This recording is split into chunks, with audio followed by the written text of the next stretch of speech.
नमस्कार दोस्तों, teaching with Shivam में आप सभी का हार्दिक स्वागत है। उत्तर प्रदेश पुलिस सामान्य अध्ययन यानी कि जीके जीएस से संबंधित अति महत्वपूर्ण प्रश्न 17-18 फरवरी वाला प्रश्न है, पेपर है भैया, जो आपका एग्जाम में सिलेक्शन वाली क्लास। तो पहला क्वेश्चन आपकी स्क्रीन पर है, आइए देखते हैं। विष्णु के किस अवतार को सागर से पृथ्वी का उद्धार करते हुए अंकित किया जाता है?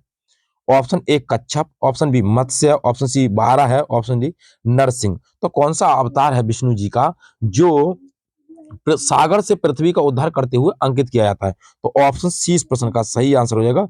जो 12वां अवतार था भगवान विष्णु ने, जो 12वां अवतार लिया था ब्रह्मा जी की नाक से। तो किसकी नाक से? ब्रह्मा जी की नाक से। अब तक भगवान विष्णु के 10 अवतार हुए हैं। कितने अवतार भैया? 10 अवतार हुए हैं।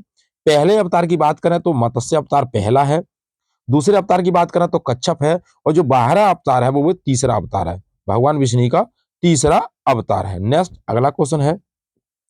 अगला क्वेश्चन कहता है, राजा नंद का उल्लेख करने वाला अभिलेखीय प्रमाण है?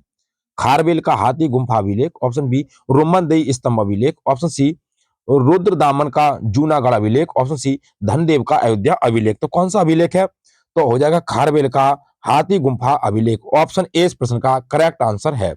नेक्स्ट अगला क्वेश्चन है, सारनाथ की भूमि स्पर्श मुद्रा वाली बुद्ध प्रतिमा कालांकित है?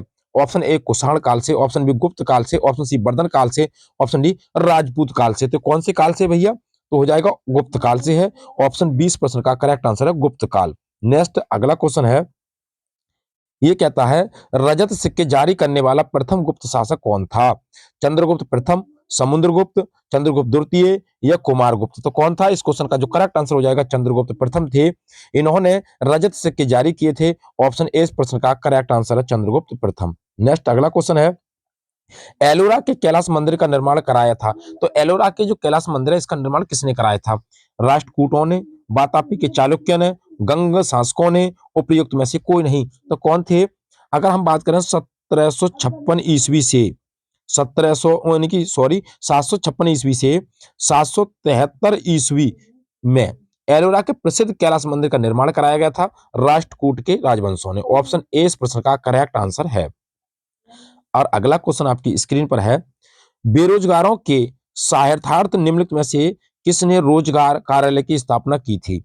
बलबन ने, अलाउद्दीन खिलजी ने, मोहम्मद बिन तुगलक ने, फिरोज शाह तुगलक ने। तो बेरोजगारों के सहायतार्थ निम्नलिखित में से किसने रोजगार कार्यालय की स्थापना की थी? तो ये की थी फिरोज शाह तुगलक ने। ऑप्शन डी इस प्रश्न का करेक्ट आंसर है फिरोज शाह तुगलक। नेक्स्ट अगला क्वेश्चन है, निम्नलिखित में से कौन इस्लाम से प्रभावित था? चैतन्य, मीराबाई, नामदेव या वल्लभाचार्य। तो कौन थे भैया? तो इस क्वेश्चन का सही आंसर हो जाएगा नामदेव। ऑप्शन सी इस प्रश्न का करेक्ट आंसर है नामदेव। नेक्स्ट अगला क्वेश्चन है, शिवाजी ने पुरंदर की संधि 1665 ईस्वी में किस मुगल सेना नायक के साथ हस्ताक्षरित की थी? तो कौन मुगल शासक थे? तो इस क्वेश्चन का जो करेक्ट आंसर हो जाएगा वो हो जाएगा भाई जसवंत सिंह, जय सिंह या शाइस्ता खां या दिलेर खां। तो जय सिंह हो जाएंगे। ऑप्शन 20 प्रश्न का करेक्ट आंसर है जय सिंह। नेक्स्ट अगला क्वेश्चन है, निम्नलिखित युग्मों में से कौन सा सुमेलित नहीं है? बक्सर का युद्ध 1764 में हुआ था, सहायक संधि 1863 में हुई थी, भारत में ईस्ट इंडिया कंपनी की स्थापना 1800 का कंपनी का एक अधिकार 1833 में हुआ था, ब्रिटिश नागरिकों एवं कंपनियों के लिए भारत में व्यापार खोला जाना 1813 ईस्वी में हुआ था। तो ये कह रहा है कौन सा नहीं है? तो नहीं की बात करें, बक्सर का युद्ध 1764 में हुआ था। सहायक संधि, अगर सहायक संधि की बात की जाए तो ये सहायक संधि हुई थी भाई कब? बक्सर का युद्ध 22 अक्टूबर 1764 में हुआ था। नवाब मीर कासिम अवध के नवाब और मुगल बादशाह सहायक आलम द्वितीय के संयुक्त सेना के बीच हुआ था। ये बेलीजी की सहायक संधि हुई थी वो 1798 ईस्वी में हुई थी। कब हुई थी? 1798 ईस्वी में। ये डेट गलत दे रखी है तो भाई, और बाकी सब ठीक है। तो ऑप्शन बी वाला सही आंसर हो जाएगा। नेक्स्ट अगला क्वेश्चन है, भारत में प्रकाशित पहला समाचार पत्र निम्नलिखित में से कौन सा था? Option the Bengal gazette, the Calcutta gazette, Madras courier और बॉम्बे हेराल्ड। तो कौन था? इस क्वेश्चन का जो सही आंसर हो जाएगा वो हो जाएगा कौन सा भाई? द बंगाल गजट था। ऑप्शन ए इस प्रश्न का करेक्ट आंसर है। भारत में प्रकाशित पहला समाचार पत्र 29 जनवरी, यानी कि कब की बात है? 29 जनवरी 1780 ईस्वी में प्रकाशित द बंगाल गजट था, जिसका प्रकाशन जेम्स ऑगस्टस हिक्की ने किया था। नेक्स्ट अगला क्वेश्चन है, ब्रह्म समाज की स्थापना किसने की थी? राजा राम मोहन राय ने, देवेंद्रनाथ टैगोर ने, ईश्वर चंद्र विद्यासागर ने और केशव चंद्र सेन ने। तो ब्रह्म समाज की स्थापना किसी राजा राम मोहन राय ने की थी। ऑप्शन ए इस प्रश्न का सही आंसर है राजा राम मोहन राय। अगला क्वेश्चन है कि निम्नलिखित में से किस द्वीप युग्म को 10 डिग्री चैनल अलग करता है? ऑप्शन ए लक्षद्वीप एवं मिनिकॉय, बी कहता है दक्षिणी अंडमान तथा लिटिल अंडमान, सी कहता है अंडमान तथा निकोबार और डी कहता है पम्बन तथा मन्नार। तो कौन सा हो जाएगा? तो इस क्वेश्चन की अगर बात की जाए 10 डिग्री चैनल, अब 10 डिग्री चैनल किसको अलग करता है ये आपको बताना है। तो 10 डिग्री चैनल जो करता है किस किस के मध्य है? तो अंडमान तथा निकोबार के बीच होता है 10 डिग्री चैनल, 10 डिग्री चैनल। अब 10 के बाद भी 8 भी आएगा, 9 भी है इसके बाद, इससे पहले। तो 9 डिग्री करता है मिनिकॉय और लक्षद्वीप के बीच, तो ये हो जाएगा 9 डिग्री चैनल भैया। 8 डिग्री की बात करें तो 8 डिग्री करता है किसको? मालदीव और मिनिकॉय के बीच। तो इसमें है भी मालदीव और मिनिकॉय के बीच कौन सा होता है भाई? 8 डिग्री चैनल।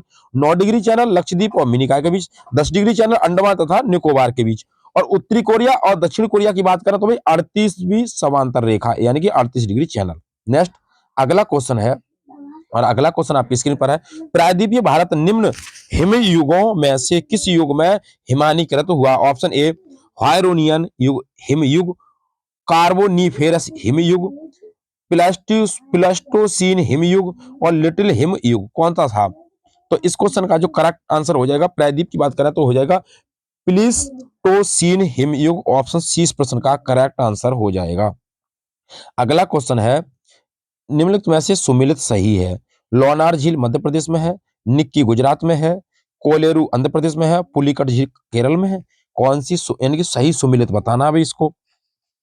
अब सही सुमेलित की बात करें तो जो कोलेरू झील है वो आंध्र प्रदेश के डेल्टाई क्षेत्र में है, तो ये वाले बिल्कुल ठीक है भाई। ऑप्शन सी इस प्रश्न का करेक्ट आंसर है। नेक्स्ट अगला क्वेश्चन है, अब हम एक की बात करें, लोनार झील जो भाई महाराष्ट्र में है, कहां पर है? महाराष्ट्र में लोनार झील। अब हम बात करें लोनार झील के बाद कि जो नक्की झील है, कौन सी? नक्की झील जो है वो राजस्थान में भाई, कहां पर है? राजस्थान में है, राजस्थान में, राजस्थान में नक्की झील है। और हमारी कोलेरू झील कहां पर है भाई? आंध्र प्रदेश में है, कहां पर है? आंध्र प्रदेश में है। आइए अगला क्वेश्चन देखते हैं, एक और रह गई पुलिकट झील। तो पुलिकट झील भी कहां पर है? आंध्र प्रदेश, आंध्र प्रदेश और भाई कहां पर है भाई? तमिलनाडु में है, आंध्र प्रदेश और ये तमिलनाडु में है। लोनार झील महाराष्ट्र में, निक्की राजस्थान में, कोलेरू आंध्र प्रदेश में, पुलिकट आंध्र प्रदेश और तमिलनाडु। नेक्स्ट अगला क्वेश्चन है, सो निम्न निम्न में से कौन सा भारत का सर्वाधिक कॉफी उत्पादक वाला राज्य रहा है? महाराष्ट्र है, कर्नाटक है, तमिलनाडु है, केरल है। इस क्वेश्चन का करेक्ट आंसर हो जाएगा कर्नाटक हो जाएगा। ऑप्शन 20 प्रश्न का करेक्ट आंसर है कर्नाटक। नेक्स्ट अगला क्वेश्चन है, सूची फर्स्ट और सूची सेकंड से सुमेलित कीजिए तथा सूचियों के नीचे दिए गए कूट से सही उत्तर का चयन आपको करना है। सूची 1 है, सूची 2 है, इधर कोयला क्षेत्र है, इधर राज्य है भैया। करणपुरा, सिंगरैनी, नेवेली, कोरबा, छत्तीसगढ़, तमिलनाडु, झारखंड और आंध्र प्रदेश। ये आपको सही सुमेलित करना है। अब करणपुरा भाई कहां पर है? तो करणपुरा की सूची हो जाएगी वो झारखंड से है, तो ऑप्शन 3 वाले में चले जाएंगे भाई। सिंगरैनी कहां पर है? तो सिंगरैनी की बात करें तो भाई ये कहां पर है? कोयला क्षेत्र सिंगरैनी, तो सिंगरैनी हो जाएगी आंध्र प्रदेश में। कहां पर है भैया? आंध्र प्रदेश हो जाएगा। नेवेली कहां पर है? कोयला क्षेत्र, तो ये नेवेली होगी भाई तमिलनाडु में। कहां पर है? तमिलनाडु हो जाएगा। कोरबा कहां पर बचा? तो छत्तीसगढ़ में हो जाएगा। तो ये सही मिलाना है इसका। अगला क्वेश्चन है, ओजोन परत अवस्थित है भाई, ओजोन परत कहां पर अवस्थित है ये आपको बताना है कि भाई क्षोभ मंडल में है, या फिर समताप मंडल में है, या फिर मध्य मंडल में है, या आयन मंडल में है। तो ओजोन परत की बात करें तो ये समताप मंडल में है। ऑप्शन 20 प्रश्न का करेक्ट आंसर हो जाएगा समताप मंडल। अब समताप यानी कि क्षोभ मंडल की बात करें तो पहली परत यही है वायुमंडल की। तो क्षोभ मंडल में मौसम संबंधी घटनाएं जितनी होती है क्षोभ मंडल के अंदर होती हैं। वायुयान उड़ाने के लिए सबसे सुइटेबल परत कौन सी है? तो भाई समताप मंडल है। इसमें आयन मंडल में आयन पाए जाते हैं, धनायन और ऋणायन। मध्य मंडल में उल्का पिंड आते हैं, इसमें आग पकड़ लेते हैं और राख बन जाते हैं भैया। तो क्षोभ मंडल मौसम संबंधी जितनी भी घटना होती है, आंधी तूफान वर्षा कुछ भी हो तो क्षोभ मंडल से होता है। ओजोन परत की बात करें तो ओजोन परत भाई समताप मंडल में पाई जाती है। 16 सितंबर को ओजोन दिवस मनाया जाता है। 16 सितंबर को ओजोन दिवस मनाया जाता है। ओजोन दिवस की ओजोन की जो मोटाई है वो भी डाबसन से नापी जाती है। इसकी इकाई क्या नापने की? डाबसन है भैया। आइए नेक्स्ट क्वेश्चन अगला है, ग्रैंड बैंक स्थित है उत्तरी अमेरिका के पश्चिमी तट पर, पश्चिमी यूरोपीय तट पर, उत्तरी अमेरिका के पूर्वी तट पर और और डी कहता है अफ्रीका के पूर्वी तट पर। तो ग्रैंड बैंक स्थित कहां पर स्थित है, ये आपको बताना है। ये है उत्तरी अमेरिका के पूर्वी तट पर। ऑप्शन सी इस प्रश्न का करेक्ट आंसर हो जाएगा। अगला क्वेश्चन है, ये कहता है कि नागरिकता से संबंधित प्रावधान संविधान के किस भाग में है? भाग 1 में, भाग 3 में, भाग 2 में, भाग 4 में। नागरिकता से संबंधित आपको बताना है कि भी कौन से भाग में है ये। तो इस क्वेश्चन का सही आंसर हो जाएगा ऑप्शन नंबर सी, भाग 2 में है। आइए अगला क्वेश्चन देखते हैं। किसी व्यक्ति को एक ही अपराध के लिए एक बार से अधिक अभियोजित और दंडित नहीं किया जाएगा। अपराधों के लिए दोषी सिद्ध के संबंध में उपयुक्त संरक्षण किस अनुच्छेद के अंतर्गत दिया गया है? अनुच्छेद 19 में, अनुच्छेद 20 में, अनुच्छेद 21 में, अनुच्छेद 22 में। तो कौन से अनुच्छेद की बात है? तो हो जाएगा अनुच्छेद 20 में है। ऑप्शन 20 प्रश्न का करेक्ट आंसर है। आइए नेक्स्ट क्वेश्चन। क्वेश्चन आपको अच्छे लग रहे हो तो वे वीडियो को ज्यादा से ज्यादा शेयर करें। चैनल पर नए हैं तो चैनल को सब्सक्राइब करें। लाइक करने से हमारा क्या होता है, मोटिवेशन बढ़ जाता है भैया, इसलिए लाइक करें और कमेंट भी करते रहें। आइए नेक्स्ट अगला क्वेश्चन है, लोकसभा में आंग्ल भारतीय समुदाय का प्रतिनिधित्व संबंधित प्रावधान संविधान के किस अनुच्छेद में किया गया है? अनुच्छेद 331 में, अनुच्छेद 221 में, अनुच्छेद 121 में, अनुच्छेद 139 में। तो इस क्वेश्चन का सही आंसर हो जाएगा अनुच्छेद 331। ऑप्शन ए इस प्रश्न का करेक्ट आंसर है। नेक्स्ट अगला, आइए अगला क्वेश्चन देखते हैं। वित्त विधेयकों के बारे में विशेष उपबंध किस अनुच्छेद के अंतर्गत किया गया है? अनुच्छेद 117 में, अनुच्छेद 119 में, अनुच्छेद 121 में, अनुच्छेद 123 में। कौन सा अनुच्छेद की बात है? तो अनुच्छेद 117 हो जाएगा। ऑप्शन ए इस प्रश्न का करेक्ट आंसर है 117 अनुच्छेद। अगला क्वेश्चन है, अनुसूचित जनजातियों के लिए राष्ट्रीय आयोग गठित करने का प्रावधान संविधान के किस अनुच्छेद में है? ऑप्शन ए 338 का में है, 337 में है, 339 में है, या 338 में है। तो कौन से अनुच्छेद में है? तो इस क्वेश्चन का सही आंसर हो जाएगा 338 का में भैया। अनुसूचित जनजातियों के लिए राष्ट्रीय आयोग गठित करने का प्रावधान। ऑप्शन ए इस प्रश्न का सही आंसर है। अगला क्वेश्चन है, संविधान के किस अनुच्छेद के अंतर्गत न्यायालयों द्वारा संसद की कार्यवाहियों की जांच करना प्रतिबंधित किया गया है? ऑप्शन ए अनुच्छेद 127 में, अनुच्छेद 122 में, अनुच्छेद 126 में, अनुच्छेद 139 में। कौन से अनुच्छेद की बात है? तो हो जाएगा ऑप्शन नंबर बी 122 अनुच्छेद में। ऑप्शन बी करेक्ट आंसर है। नेक्स्ट अगला क्वेश्चन है, निम्नलिखित में से किसके द्वारा संपत्ति के मूल अधिकार का लोप किया गया है? ऑप्शन ए संविधान 40वां संशोधन अधिनियम द्वारा, ऑप्शन बी संविधान 42वां संशोधन अधिनियम द्वारा, ऑप्शन सी संविधान 44वां संशोधन अधिनियम द्वारा, ऑप्शन डी संविधान 46वां संशोधन अधिनियम द्वारा। इस क्वेश्चन का सही आंसर हो जाएगा संविधान 44वां संशोधन अधिनियम द्वारा। ऑप्शन सी इस प्रश्न का करेक्ट आंसर है। नेक्स्ट अगला क्वेश्चन है, संविधान के अंतर्गत पंचायतों में महिलाओं के 1/3 प्रतिनिधित्व की गारंटी कौन सा अनुच्छेद देता है? ऑप्शन ए अनुच्छेद 243 घ, ऑप्शन बी अनुच्छेद 243 घ, ऑप्शन सी अनुच्छेद 243 जा, ऑप्शन डी अनुच्छेद 243 झा। तो कौन सा अनुच्छेद है? अनुच्छेद 243 घा देता है। ऑप्शन 20 प्रश्न का करेक्ट आंसर। नेक्स्ट अगला क्वेश्चन है, आर्थर डंकल का नाम किससे संबंधित है भाई? आर्थर डंकल का नाम संबंधित बताना है, किससे संबंधित है? ऑप्शन ए IMF से, ऑप्शन बी गेट से, ऑप्शन सी OCGC से, ऑप्शन डी एक्सिस बैंक से। तो आर्थर डंकल का संबंध भाई गेट से है, GATT, इसे कहते हैं भाई गेट। गेट की स्थापना 1947 में हुई थी। किसमें हुई थी? 1947 में। 1947 में गेट की स्थापना के बाद बहुराष्ट्रीय व्यापार प्रणाली के विकास में क्या हुआ था? फलस्वरूप 1 जनवरी 1995 में, तो 1 जनवरी 1995 में विश्व व्यापार संगठन की स्थापना हुई थी। आइए नेक्स्ट अगला क्वेश्चन देखते हैं।